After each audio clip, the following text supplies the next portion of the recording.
Hello, coaches. Welcome back to another episode of Coach Better Spotlight. My name is Kim Cafino, and I've worked with hundreds of teachers, coaches, and leaders in schools around the world to help them create thriving and sustainable instructional coaching programs. And I'm on a mission to help you coach better. Wherever you are in your coaching journey, we can support you.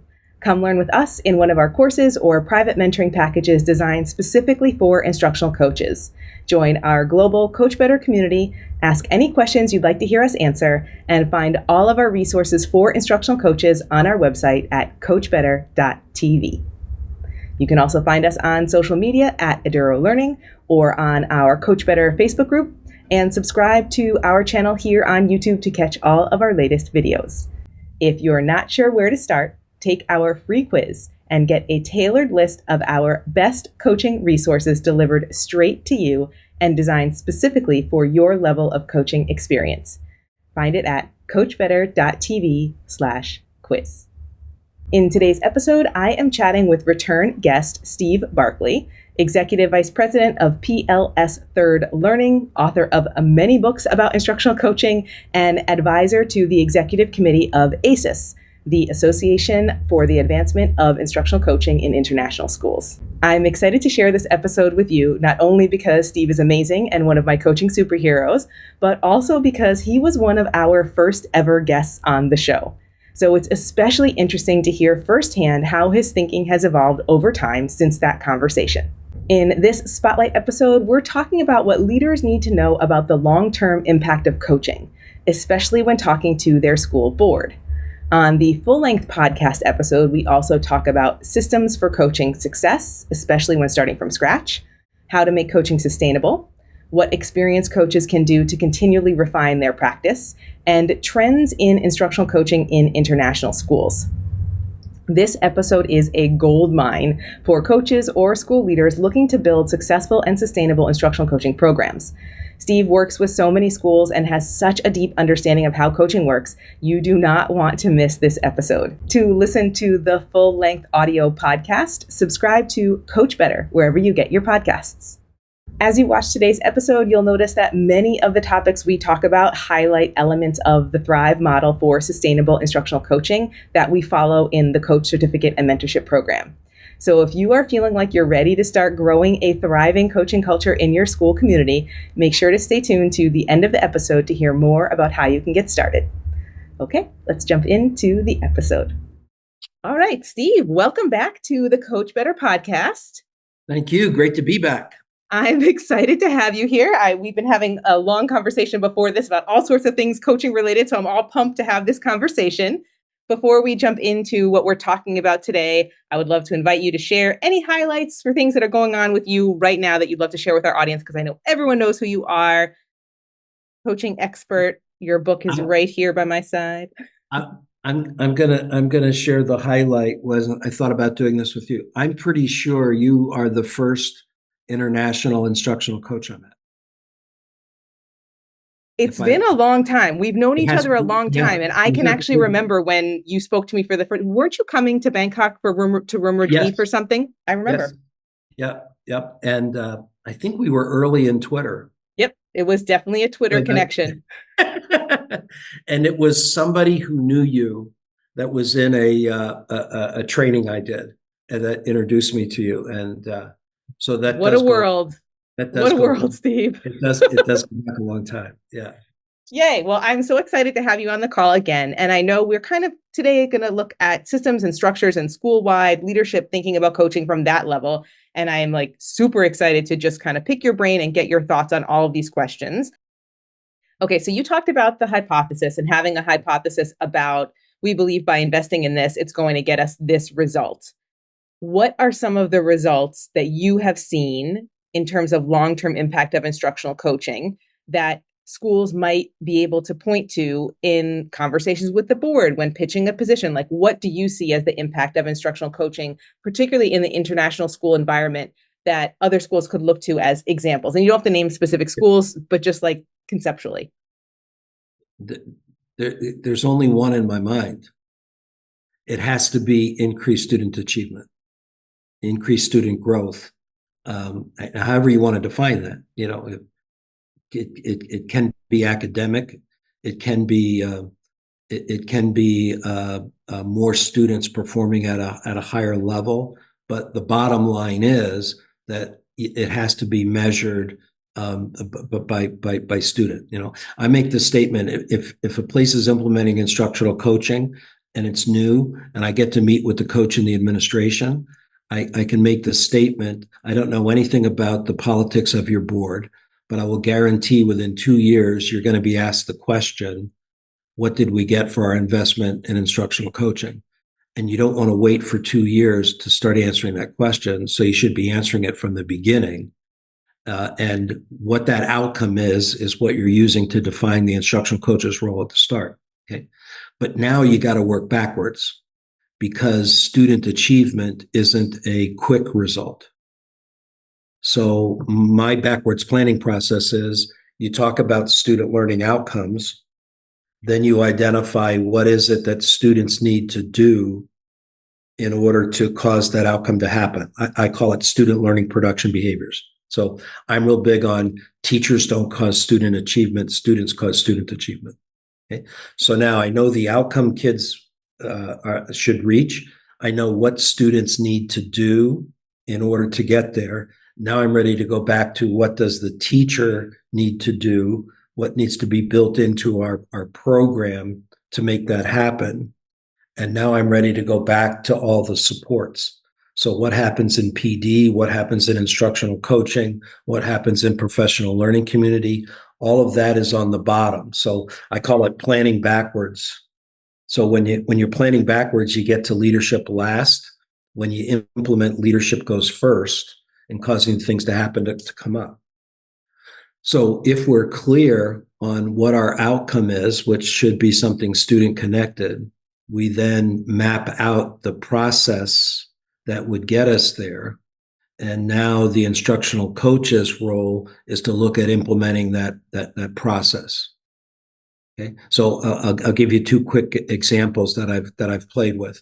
An administrator with an elementary staff talks about the fact that the goal for this year is to increase our student math performance, and then says to the teacher, what is it that students need to do that would cause their math performance to go up? And the administration gets the teachers to come up with that list of student behaviors. Then I turn to the instructional coach and I say, take that list and make a sandwich board sign, so you can walk around and knock on teachers' doors and say, here's what I'm selling. Do you see any student behaviors on here that you want more of in your classroom? And so my job as a coach is to assist you in getting those implemented. So I'm real big on, we didn't hire instructional coaches to change teacher behavior. We hired instructional coaches to change student behavior, because the student behavior is going to cause the learning outcome. Now, you can't change student behavior without changing teacher behavior, but the coach is supporting the teacher in getting the student learning behaviors that the teacher wants. So to connect that, the coach goes up to a new coach goes up to administrator and says, I want to be clear on your expectations. And the administrator says, raise those reading scores. And I encourage the coach that time to look at the administrator and say, I got it, but I'm the kind of person who can't wait that long for feedback. So as an administrator, tell me, when you're going in and out of classrooms, what would you see kids and teachers doing that would cause you to think reading performance is going to go up? Now I know that as an instructional coach, I'm working on the same things that the principal believes will get us there. And if the principal and I don't agree on that on the front end, then that's where we got to spend our time and energy. That's got to be part of the coach-principal partnership, is that you've got an agreement on, and that's back to my hypothesis thought again. We believe that if teachers did this, getting kids to do this, that's what get us to the outcome. So we can measure progress along the way. Okay, so many good things there. I really appreciate your step-by-step, start with outcomes and we get planning backward. Love that. I really like the way you took the description of what teachers would see in the classroom as indicators of students growing. And then the coach is using that language to essentially sell their services. Because that's something I talk about all the time is like, you need to communicate in the language that teachers are using. You might have a lot of fancy language for what you describe that you do and you can offer as a coach. But if you're not using the language of teachers, it's going to be hard for them to make the connection between what they really want and what you're offering, because you're talking about two different things, even if it's the same thing, just, fancy jargon. So that's such a beautiful way for coaches to be involved in a process that puts student learning at the center, but aligns it so closely with what the school or division or principal goals are. If I can give you a connector on that, I push that with coaches when they're modeling. So if a coach is going in to model something for a teacher, I suggest that the first time you model, the teacher places all of her attention on the students. So what did the coach get the students to do? And now the conversation with the teacher is that what you want to get kids to do? If it is, come back and model again. And this time when I model, you can watch me and look for connections between what I'm doing and what the students are doing. But too often, coaches go into model, the teacher watches the coach, tries to mirror it or copy it without having an understanding of why the coach is making the decisions she's making, both in the planning and in the execution. If we can get crystal clear, this is what we're working to get kids to do. And now, as a coach, I'm your partner with the teacher. Our goal is to get kids to do this. And that connects totally for me. I often reference Looking for Learning, which is a model of peer observation for out of field work, field work. And they talk about looking for learning for what the students are doing. And a lot of times when I hear coaches struggling, like the teacher doesn't know what they want help with, but they know they want me in the classroom. And I'm like, well, can you look at what students are doing and just report that? It doesn't even have to be fancy data collection, which sometimes feels intimidating for people. Just write down, what are they doing? And if you can, talk to the kids about what they're doing and just share quotes back to teachers, because all they need to do is hear 3 or 4 quotes from 3 or 4 different students in the room, and immediately they'll be like, oh, I could work on this. I could work on this. I could work on this. I didn't know that was happening. I didn't know that, because you can't be everywhere all at once. Yep. And the focus on students is what everyone's there for and what everyone cares about. And that makes it a lot less confrontational in a very positive way. So I have a pretty long history, which is another way of saying I'm getting to be an old man who's past retirement age and decided not to leave. But that's the biggest change that occurred across my history. If you were to look back at my work 30 years ago, I was spending time in classrooms, observing teachers and giving teachers feedback on what I saw them doing. And, today, 90+% of my time in a classroom, I'm observing kids and what the kids are doing. So my pre-conference is based around getting the teacher to tell me what it is she's working to get kids to do.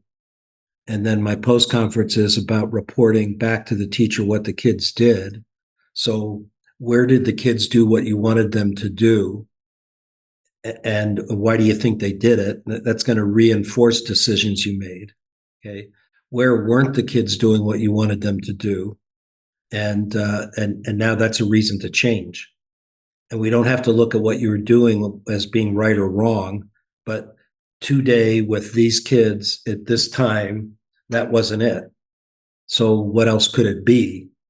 And that's that to me, that's the art part of teaching, that you can figure out something else, but you're always making your judgment as to whether or not your behavior is getting the student behavior. I can always remember, I don't know if I read it first or I heard it from you in person first, but that what do you want the classroom to look, sound, and feel like? That's one of your questions. It's something you said for sure, because in my head, it's tied to your name. And I think about that all the time. That's always like a go-to question for me, because if you can describe what you want to see happening in the classroom, then you can figure out what is it that I need to do to ensure that that happens. And there's something about that question or something about this perspective of looking at what students are doing that takes the immediate pressure off the teacher, even though ultimately they're still deciding what they're going to do. It's like as soon as you say, well, I wish they'd be doing this. Okay, well, how do we get them to do that? It makes the coach a partner. Yes. See, if you're going to have a partnership or a team, you have to have a common goal. Yes. So once the teacher describes what she wants to get the students to do, and I can agree with that, and if my background and knowledge says that's not going to get us where we need to go, then that's the conversation we need to have. But as soon as I can get the teacher to describe a student learning production behavior that's likely to get us there, I can be all in now as your partner. So if I have an idea to offer you, the reason I'm offering you that idea is because you told me what you want to make happen. And my task is to assist you in making that happen. It's not my task to tell you what you should do. Thanks for watching this clip with Steve. I hope you enjoyed this conversation. If you've been a longtime listener to the podcast, your ears probably perked up listening to Steve talk about the systems view of what makes coaching successful. If you're an experienced coach, you know that it's not enough to simply hire coaches. There needs to be systems in place to make coaching successful and sustainable over time. We also talked about this in an earlier episode this season with Lee Miller. This is exactly the same perspective that we use in the Coach Certificate and Mentorship Program. That's because inside the program, we work through the Thrive model for sustainable instructional coaching. So you are focused on building a coaching culture within your school while you're developing your coaching practice as an individual coach. We use the 3 phases of the Thrive model: clarity, consistency, and community, to help you reflect on your practice and program from both a macro level, looking at the whole school coaching program, and a micro level, looking at your individual practice. All of this with a systems view to ensure you're building in sustainability from the start. To dig deeper into the Thrive model, make sure to download our coaching program evaluation and watch the workshop. You'll get a deeper understanding of the model and be able to evaluate your coaching program and practice to see where you or your program has room to grow. Find all of our free resources, including the evaluation and the workshop, at edurolearning.com/thrive. And if you need support as you go through this process, come join us in our next cohort of the Coach Certificate and Mentorship Program. Not only will you learn everything you need to be successful as a K-12 instructional coach with an entire academic year of curated coaching content, but you'll also get the support of a mentor to adapt your learning to exactly your needs and experience for the entire program. This program is truly personalized because we know you're coming to the coach with your own experience and expertise and your own needs in your unique school setting. So wherever you are in your coaching journey, we can support you in taking the next step forward. Plus, inside our private community, you'll learn with a global cohort of coaches from schools around the world, so you can see how coaching really works in other schools and build your network of coaches. Our global cohorts open only once a year for registration. Get all the details and join the waitlist for the next cohort at edurolearning.com/coach.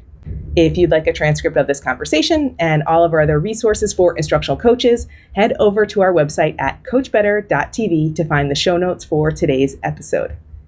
If you've made it this far into the episode, let's chat. Leave me a comment down below.